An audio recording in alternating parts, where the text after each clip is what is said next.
ভাই কি কি দিচ্ছেন? ঝালমুড়ি আর চানাচুর মাখা?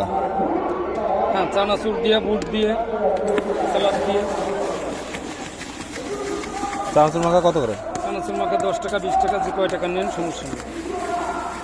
চানাচুর মাখা আপনি টমেটো টমেটো দিয়ে মাখা দিচ্ছেন, তাই তো? 20 টাকা নিলে ভালো হয়। হ্যাঁ, ধনে পাতা দেবো।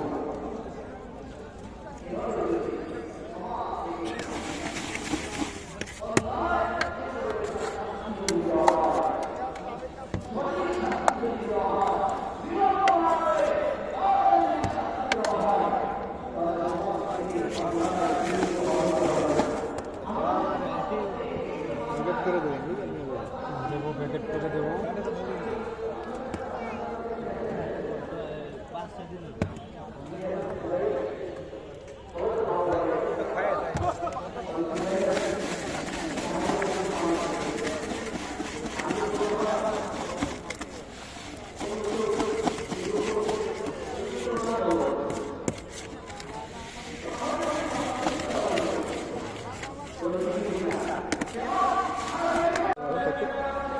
বিশ টাকা, 10 টাকা, কয় টাকা দেবো?